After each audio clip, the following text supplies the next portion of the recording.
Je suis la voix des sans-voix. Kinshasa.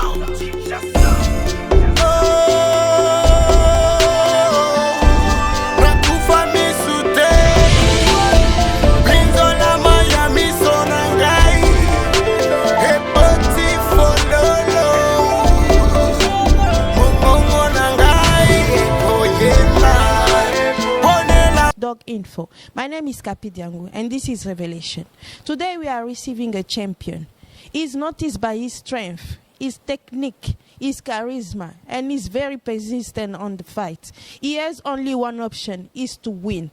Welcome today on Revelation, the champion of light heavyweight of EFC, champion Dalcha. Introduction. Aujourd'hui, nous avons le privilège et l'honneur de recevoir le champion de poids lourd léger qui est champion Dalcha. As I say in my introduction, today we have the great opportunity and the honor to receive today the champion of light heavyweight, champion Dalcha from EFC. Good morning, champion. Good morning, Kapi. C'est le plaisir aussi partagé. C'est un plaisir. Moi aussi, j'ai l'honneur de vous recevoir. Ouais. He says it's a great honor to be today on Revelation. And champion Dalcha. When I heard that name Dalcha, it seems like it's an Italian name or something like that. Is it a name that you were born with, or is just a name that you acquired when you become a champion? Ma question est de savoir, champion Dalcha, comment c'est un nom Yakobo Tama ou bien c'est un nom Ozuango? Expliquez notre origine à comprendre. Origine à comprendre, un champion, j'aime ce nom champion. Un Dalcha, c'est parce que c'est pas origine en côté. Mais j'aime bien qu'on m'appelle dans mon nom maternel, Lungiambula Kisoka. So bien comment je sens que je suis dans Lungiambula Kisoka. Comme on a wana Lungiambula Kisoka, combo ya champion et outi na musala oyo na salaka. Suis un champion, obi boyebi, ope mukilebi. Combo ya Lungiambula Kisoka ya no ya famille, combo ya Dalcha ya no soki oto e barate. Oh papa sera botan pesement na fiston Landry, c'est un peu ça. J'aime pas ces noms. Na linga ngote ngaba benga combo Lungiambula Kisoka, champion. C'est un peu ça. He's saying his birth name is Lungiambula Kisoka. This is the name that they gave him from the birth. And this is his preferred name that he wants people to call him. Dalcha is a name that he acquired for the scene. But his preferred name is Lungiambula Kisoka. I think you all heard about it. Champion Dalcha, tenant du titre. 8 combats, 1 défaite. Tenant du titre de cette ceinture comme Ezola Kissa. Qu'est-ce que vous pouvez nous dire pour Ezane Tibatbabando Bengo déjà champion avant Kuto comme champion Penza Solo? Quelles sont vos impressions pour ça? So the question that I'm asking is the title order of this belt? He has 8 fights and 1 defeat. So we want to know the impression that he has, because he said that people used to call him champion before he became even the real champion that he is now.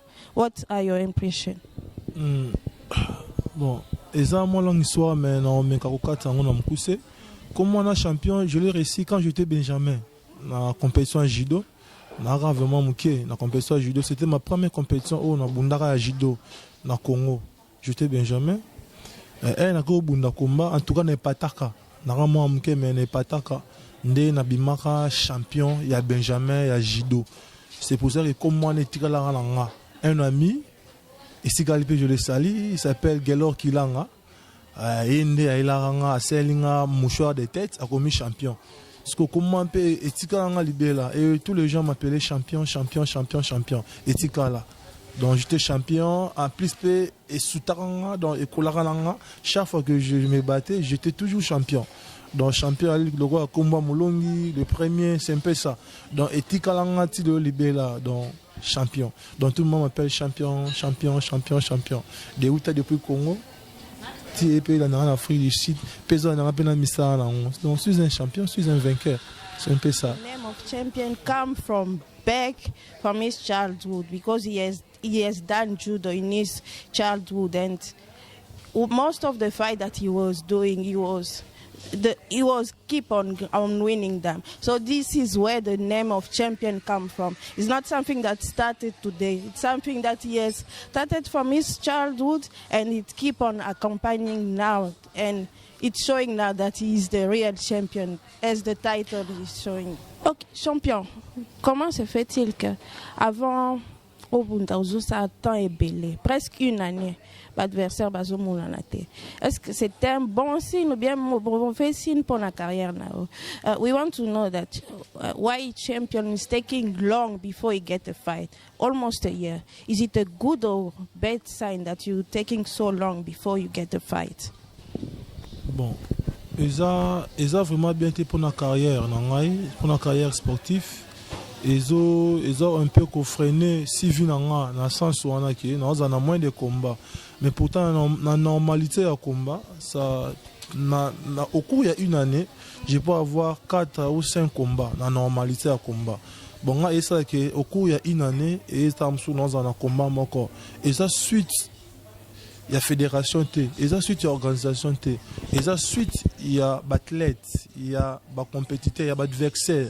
Nde bazokima ko affronter nga yango esala ki na pe marabata mulai mais normalement il y a bien été na étant que champion étant que na niveau nga nango eza il y aura mieux par année aux bunda 3 4 combats par année eza bien pour la rentabilité na yo eza bien pour na mokili eye bayo eza bien pour na ko keep yo busy donc on a toujours na mon chaîne au bunda ka aux bunda Monique, ceux qui ne pas ma moto, il y a toujours moto. Le temps où tamula ipe, aux kimi ça ba réflexe mususu, aux kimi ça peut pas pour ça mususu. C'est un peu ça. Donc ils appellent bien té, mais na kona na fédération té na kona na ligo na lité, yami ke ba adversaire, ba mona ke musala champion makasi, ba mona ke challenge, o ezali boso na bango, eza hésité. Ya mona tam c'est ça qui ba kima. Donc mona ke na vandi, elle a vu ceinture nanga. Je crois j'étais à la maison, na zaki moi tamula une année. Alors c'est pas bien.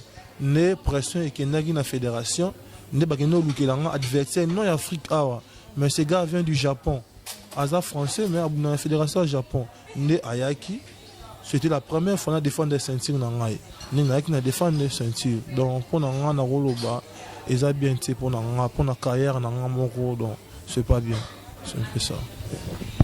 Champions is saying this that for him, according his career, he needs to have 3 to 4 fights during the year. He's not condemning the league, he's not condemning the federation, but it is a challenge that he's facing.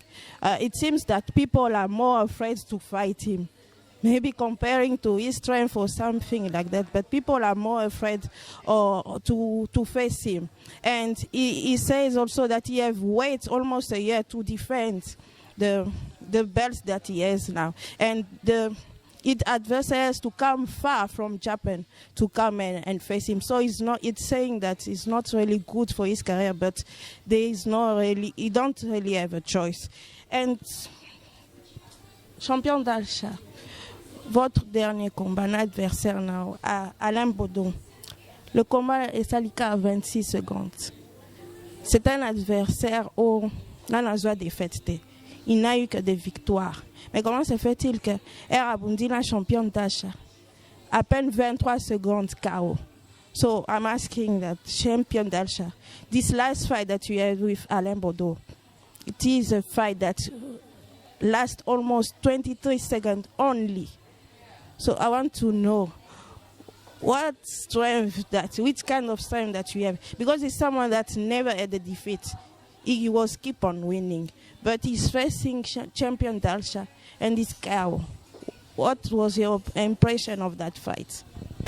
Bon, l'impression de Robin Bitumana est qu'une l'impression que eza eloro moko eza normal ata na classe tout monde que moi na so ako défendre examen moi na o atangi malamu azara toujours na conviction aura toujours na assurance que et alors c'est examen pepele le roi ngai pe na no mona ke ba defeat na it na mona Alain Baudon c'est un champion du Japon azana 6 bagarres non défaites et la plupart ba combat est toujours par KO. Mais moi nano visé toujours objectif nanga qui naza champion na ki belt nanga na make country nanga proud na make ba coach nanga team champion proud. Donc c'était ça C'était ça mon objectif. Dans mon acquis était qu'il était grand, il était un champion. Je me vois toujours champion. Dans ça, là, comme on a paix, na travail qui dure, na confiance en ça, na pesa qui ta na ngai. Donc era ke on a roloba, era ke musala, c'est le travail. C'est le travail le travail rend l'homme noble, intègre, l'agnon soit donc c'est un peu ça. Dans le travail na ngai yango ça qui à l'ebodo a existé ça là qui après on a 26 secondes. Donc on a proud, I'm proud of myself. Donc on a proud il y a hard work na ngai on a ça là qui il y a un qui ça qui ba fruit auto monde ba 26 secondes. Donc ce n'est rien que hard work. Donc zelo msutera musala comme pesa na musala dedication donc comme pesa nyonso na musala ya wana c'est un peu ça no roloba. Champion is saying this, comparing to the fight that he just won now. He comparing to an assignment. As every child, if they give you an assignment at school, if you know that you are very good, you will pass that exam. And for him, Alain Baudot was not an adversary or an opponent for him to be scared of, but he had an objective, and his objective was to win that fight. That's why he took all the assignment. He gets prepared for that fight. That's why it wasn't really a big challenge for him to win him just in 23 seconds. So this is what Champion Dalcha has said. Et quels sont les projets à Champion Dalcha dans les mois à venir ou dans les années à venir? I'm asking Champion Dalcha, what are your plan for the future in the months to come or in the years to come? Projet que futur toujours mboka pour la futur toujours funazonga Congo. Je vais rentrer dans mon pays, on est mis ces choix. Parce que c'est toujours futur nanga toujours mboka, tozoya awa nde tout monde ngo ba juif. Ne bazali pe na captivité na Égypte. Mais babimaki pe na connaissance au bazaki en Égypte. Donc ngai fiti nanga ya toujours mboka naza na yekola nazoyeba souci nanga ya kenda nazo maele un jour na mema na mboka parce que au pays nazana na kondima pe na ebike toi ba talenté ba plus que ngai un jour sport na biso ya combat pe et ça la combo pourquoi pas et ça honneur en mboka parce que tant que bonde ça a toujours honneur en mboka quand je sors toujours avec le drapeau du pays j'ai fait l'honneur du pays donc projet nanga na tout projet nanga ta na bundi aux États-Unis ata na bundi na France ata na bundi na ko bunda Liban mais projet nanga futur nanga il y a toujours je vais rentrer dans mon pays na pesa o na zu Libanda ouais c'est un peu ça futur nanga ya. Champion Dalcha is saying this, that he's a proudly Congolese. So his plan for the future is to come back one day in his birth country, which is the DRC. And he said that what he's doing here is just acquiring experience. Here we go to USA, we go wherever we go, but in the end, here we go back to Congo. He's just representing Congo. So this is what he's saying. Et révélation nous a pour tes fanatiques qui suivent cette émission et peut-être même pour une première fois de quelqu'un de te voir aujourd'hui dans Révélation en train de parler de ton titre, en train de parler de ta ceinture. Révélation nous a pour un. I'm asking Champion, what is his revelation for people who are watching you, his fan, and for maybe people who are seeing him for the first time? What is the revelation that you have? Revelation nanga que nazo push na mututu oza dream que a qui focus na dream comme ara tout give up te attends peuple congolais va give up to bunda oyali que bitumba oyali ya solo mututu o azana ambition azana rêve il est temps ya ko make un trou netinga moi je suis pas un fighter moi je suis pas un boxeur moi je suis pas un karatéka moi je viens de judo. Judo tebe makofite o tebe genouté o tebe qui grappling mais je viens tellement que j'avais un dream ya ozala champion pe na kota ki na kati ya musala na malgré ba challenge malgré ba passe mais na tika kité na ki pas focus na ki déterminé que un jour je serai un champion pe yango lelo na champion donc on peut sa courage na jeune tout na mutu nyonso o azana dream il est temps à mettre en ordre donc et l'autre mot retenir balobaka nothing et ko changer en nothing et ozong se sima pe ce qui dream ali asala ngo sikoyo parce que vie au to ali ali kabwanzambe na bi ke mutute sika ali olandanga azana dream donc pour nanga na c'est dream ne comme trou donc atele masika ali a give up na le côté que soit les challenge parce que nga pe ba challenge ba manager challenge ya il y a toujours aux entraînements aux qu'on a mon chaque fois pas si il y a complète fort ba difficulté mais na give up te na tellement debout na ba quitter il faut na ko sa dream nanga na ba tout voilà na vie ke ba na dream donc na pesa mon courage ba kende ba telema ba la mukasiko lobité ba sala ngo ekokisama c'est un peu ça. Champion Dalsha is saying this that he pushing people for those who have a dream to keep on pushing that because as he's saying from his own experience, he started from judo. He never dreamed of becoming the champion of EFC, but it was through hard work, through determination and through focus that today we can call him Champion Dalsha of EFC, the light heavy champion. And he's saying also that people mustn't give up. For you people who are watching him, don't give up. Wherever you're young or old, the dream that you have can come true only if you are focused and you keep on pushing. Et en tant que compatriote d'Alsha, pour que je représente Congo même maintenant, le pays ne va pas bien.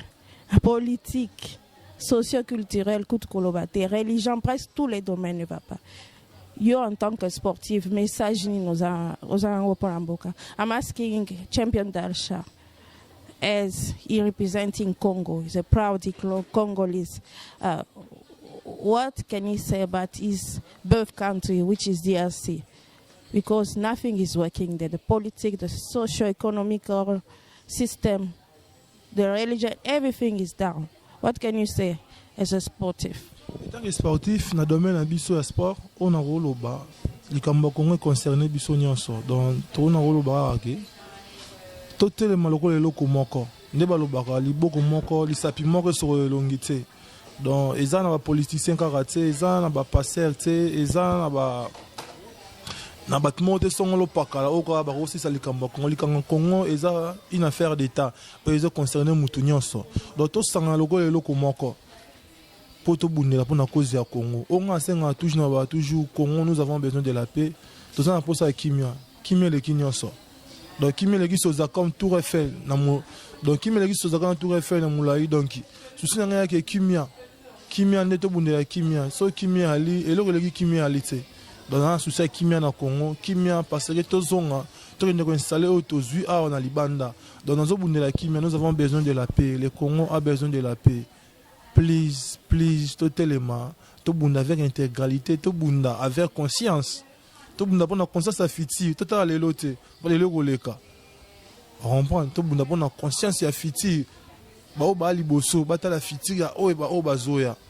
comprendre donc to bunda bitumba oyo eza consciencieuse totalement lokola mutu moko to bunda etumba o ezali ya solo c'est un peu ça for the country is that he is exhorting for unity, for people to be united and to fight something that is real and not something that create chaos in the country. So this is basically what he's saying for the country. He's asking for unity, and let's not see only the present, but see the future. This is what Champion is saying. Let's not see the present, let's see the future. What is Champion last words? Quel est le dernier mot des champions? Le dernier mot, moi, je suis nazopesa merci na bafani na ngai précisément bafani oyo ya mboka na nga où je peux citer les noms bato bazo encourager ngai bato ba soutenir na mosala na osala donc merci vraiment en tout cas vraiment donc naza sincère et au fond de mon cœur napesa vraiment merci parce que dernier comment na nga j'ai été surpris na bonne musique avec na Sun City mais j'ai vu des gens au Balongwe Cape Town bah ko suppose na tina Sun City na ba propre moyen na bango en tout cas ça m'a touché le roi Joe le jeune boss président Crispin Kabouya il a quitté le Congo il est venu uniquement pour ça pour mon combat ça m'a fait vraiment du bien ça m'a touché G-Fox il côté les juniors Image, Carlos Image, il était là. Donc pendant qu'on soutenir, ça m'a fait du bien. J'ai vu les gens de Djobourg, au Batiri Misala, céder chiffre na bango. Campagne. Baïko support, mettre 0D, mettre moins. Il était nombreux ces gens-là. Au Baïko soutenir avec amour.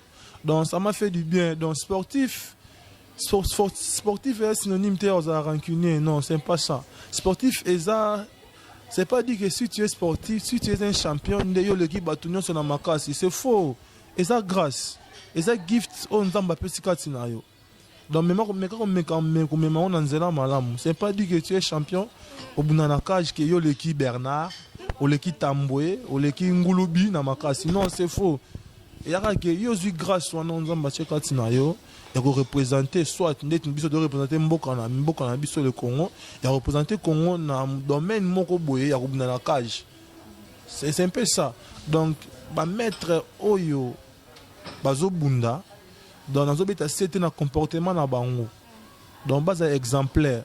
Batika ko sali réputation ya sportif, somme tamoni sportif maman azozwa sportif synonyme ya délinquant, d'un voyou. On a bete la ngo c'était non. Et ça, les bons enfants pesi biso. Ils vont changer vie à mutu. Donc tout comme mon anzela mabe. Les sommes ta mutu abala sportif azo banga. Ah non beta moi nangai. Sportif na place boité, c'est un voyou. Non. Et à batoyo sont de délinquants de voyous. Bang baya. La belle c'est la biso. Eux ali gift on zamba pesi biso. Donc mettre égalité les mela. Na mutu aza non sportif. Ah bengi pomba. Pomba c'est pas sportif. Mettre veut dire maîtrise. Donc, mettre sur dans la maîtrise, mettre sur les PC exemple à bien, dans le futur. Nous avons que vie à mon peu changer, car en sport, comme le champion d'achat, j'ai fait l'honneur du pays. Parce que je suis sportif, je ne suis pas un délinquant, je ne suis pas un voyou.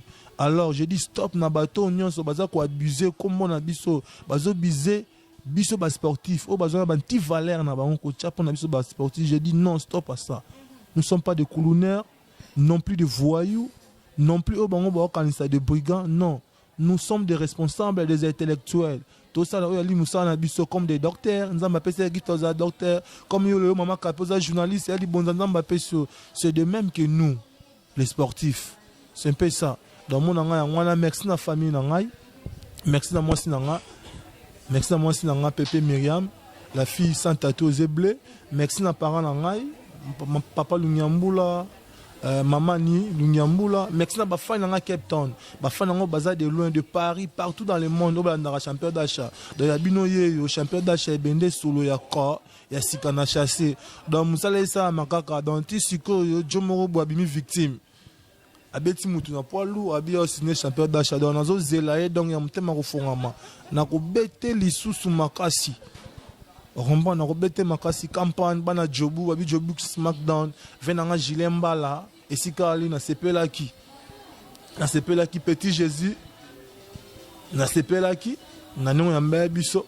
Donc merci na batutu donc bamasa ba ebele bamasa baza ebele ya ebele donc base nanga G-Fox base nanga Metzlin les amis de Dasha ba Gilio.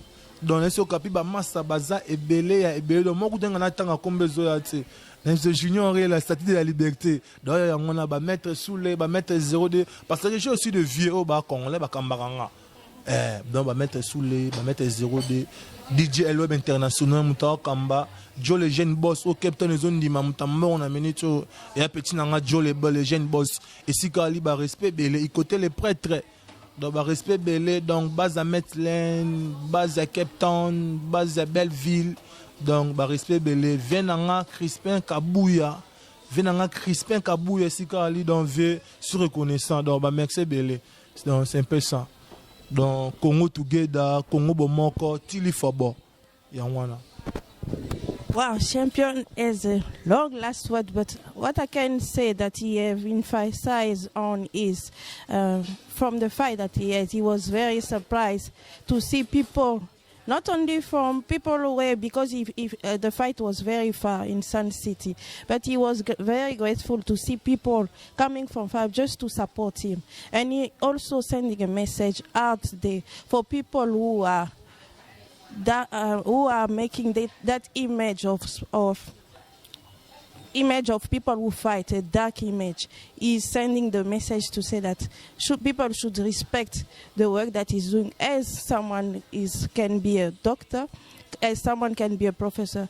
Please respect him and his quality of sportive. And also he's exhorting people to not put a dark image. When they see you, they only think of violence. No, he is a man, he's a family man, as anyone can be. So he's sending that positive message. Respect him and acknowledge him as champion. I think this is what you have said. Et aussi champion. Il y a aussi beaucoup de gens de ce pays ici qui te suivent. Est-ce que tu peux dire un mot en anglais aussi pour les anglophones qui te suivent, le dernier mot? Wow. I love to be here in Cape Town. Fish, I love to be here in South Africa. Like fellow brothers in Congo, like let Congo, let Africa be together. Let love one another. Let's stay true. Let's stay positive like a true champion. I need people to stay true. Through everything we do, let's try to make it true. Yes. I love South Africa. I love my fans. All of people that support me for America, for whatever continent, I love them so much. It's champion, the two champions here. He say, I love you forever. I always fight for the truth. I'm the true champion, always fight for the truth. L'émission Révélation est à sa fin. Nous remercions le champion Dalcha d'avoir agréé à cette interview. Champion Dalcha, merci beaucoup. C'était une opportunité et on a beaucoup appris de vous. I'm thanking Champion Dalcha because the Revelation program is almost in the end. I'm thanking him for the opportunity that he is giving us, and we have learned much about him. And this is really someone very interesting. Et je remercie aussi Aigle Royal, Michel Combé à Paris, pour tout ce qu'il fait pour ce site. C'est le président de ce site. Je remercie David Condem, directeur d'ici à Cape Town. Je remercie aussi le caméraman et mon partenaire, Carlos Ekamaka. Je remercie Jean-Luc Capia, partout où il est, pour le support qu'il me donne pour toutes ces émissions que je fais. La famille Diango à Kinshasa, tous comme vous êtes, Maman Clémentine, Mylène, Junior, Maman Bibi et son mari Baudouin Kayoum, je vous remercie aussi. La famille Diango au Canada, Maman Gisèle, Pastor Godfrey, Grace, Linda, Adi et ma petite Victoria. Je remercie aussi mon grand frère à Bruxelles, Olivier Diango, ainsi que Maman Bébé et les 3T. Je remercie aussi la famille Moutara à Kinshasa qui sont basés aussi à Kin. Je vous remercie pour tout ce que vous faites pour moi. Je remercie aussi ce décor qui est Lagoon Beach pour le fait qu'ils ont accepté que cette interview puisse se faire ici. Et suivez-nous pour nos prochaines émissions. C'était Révélation. Mon nom est Capi Diango. À la prochaine.